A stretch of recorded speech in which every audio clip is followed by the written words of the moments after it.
Oh, hello.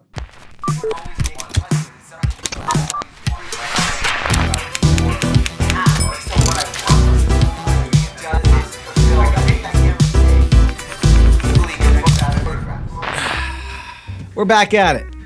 Okay, so if there is a question that I get asked on the street, in my friend group, socially, professionally, it is, Dale, I want to buy X camera or lens.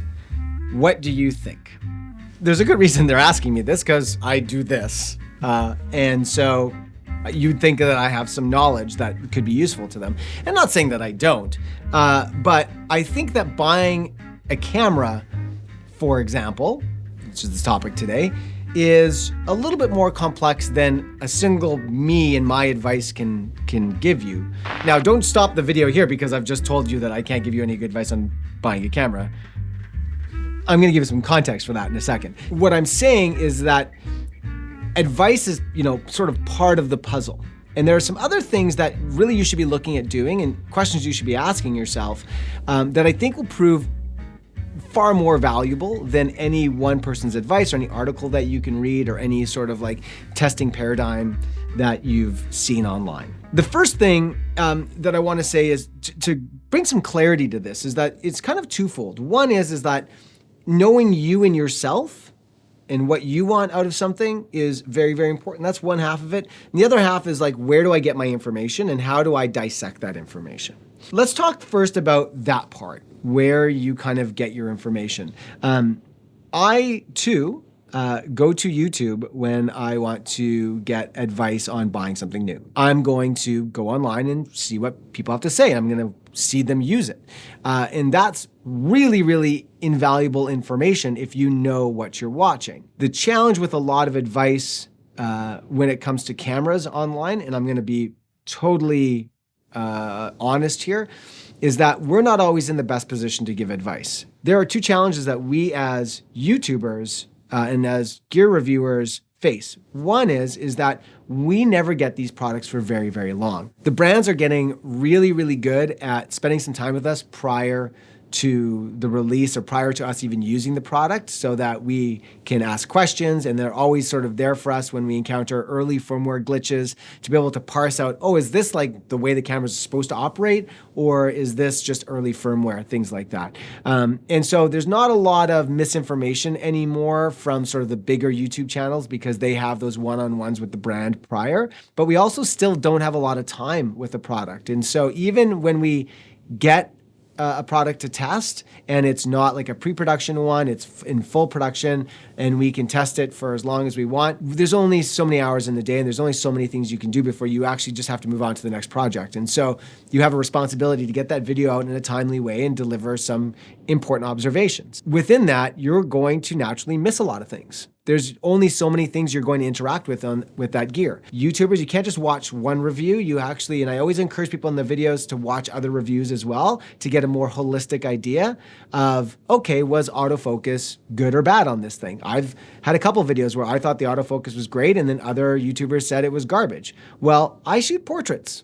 So autofocus isn't that critical to me, right? But if I'm shooting like birds or race cars, maybe I'd notice like, hey, the autofocus sucks on this thing. So my perspective, I always try to say, this is what I shoot and this is what I see. Come to your own conclusions. Please do further research. So the best thing that you could possibly do is to find a way to get that camera into your hands. Now, I understand that if you're trying to get a pre-sale on something, so the product just came out today, they don't even ship for another 2 months, but you want it now, you want it in your hands as soon as it's available, you're really excited about it.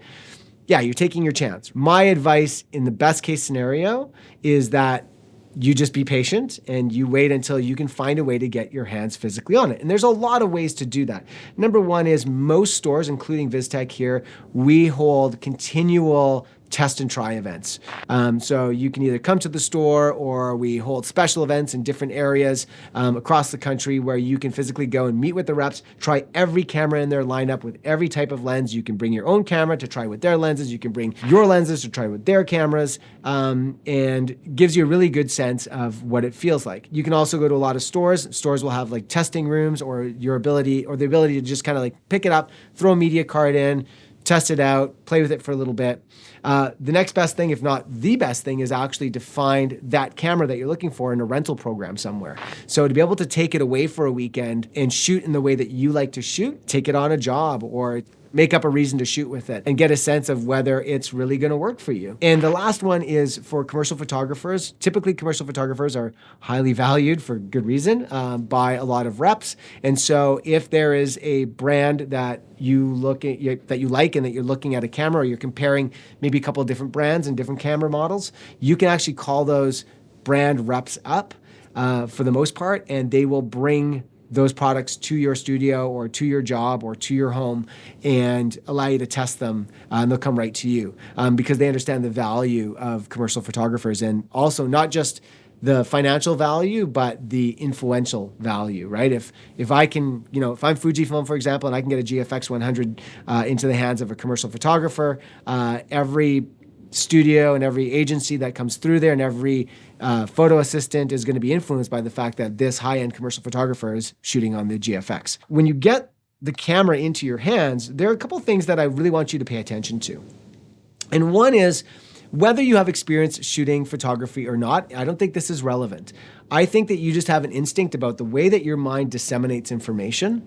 And so when you look at the back of the camera and you see all the buttons and dials and you see the screen and you press the menu button, you go into the menu, does it make you feel comfortable or uneasy? Why I prefer cameras like Fujifilm is that they focus on design, not first, but that's a big part of the experience.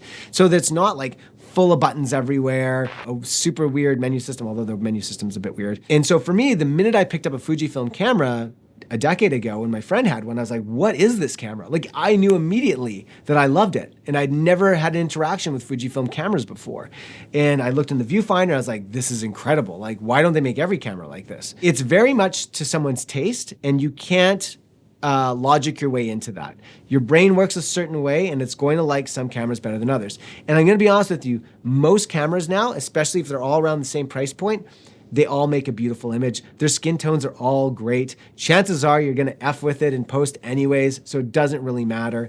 But everyone makes a good image now. It really just matters is that, does this device in your hand make any sense to you? And then the other thing is the device in your hand. Not everybody's hands are the same. And so when I pick up a camera, where my fingers fall in terms of like where the function buttons are, how big the grip is, how easy it is to hold on to, all of these things make a difference. If I am looking for a fashion piece, like a Leica or a Fujifilm, something like that I'm going to go and walk the streets with, have it on a nice strap, it's always present, people can always see it, it looks like a fashion accessory, I'm gonna give up some articulation. I'm gonna give up the fact that it's not a pro body with this big grip on it, because that looks garish and like, kind of tacky to be carrying around as a fashion piece. Versus if I am like in the weeds, shooting in studio and shooting on location, I'm moving around a lot, then my needs are going to be different. And so I'm holding on to this thing going, okay, well, based on what I want this thing for, does it fulfill that need? Does it feel good in my hand? Do I feel like the buttons are where they need to be for the size of my hands? And a lot of complaints that I hear online or that I watch and I see online are around like, I don't like where they've put that, and that doesn't make sense to me. And that is because your hand is not the same as my hand. They might be similar, but they're not exact, right? And so tactility of that product is super important. In the sense that it's far more important than you're led on to believe. When I can, I always try to comment on that when we're doing reviews. I try to say like, I like how it feels in my hand. If you're a woman of 5'2" and you've got small hands, like, don't take my advice about how a camera feels in your hands. It's gonna feel very different for you. I just wanted to close out by saying that there's not any one source that's gonna help you buy a camera. And my advice is to not fall into the trap that somebody's gonna tell you like, this is the best camera. And I talk about this in other videos, but I actually had a friend yesterday ask me advice on a 70-200 Sony lens, G Master 2.8. And he stopped and he goes, hey, I got a quick question for you. I really want to buy this lens. I don't have a 70-200. Is it a good lens? It's like, yeah. It's like a $4,000 lens. Of course it's good. But it's like, well, what do you mean by good? Are you looking for a 70-200 focal length? Yeah. There you go. You got it, right? Are we talking about chromatic aberration? Are we talking about spherical aberration? Are we talking about coma? Are we talking about, a million other things that could exist in the lens at some f-stop or not?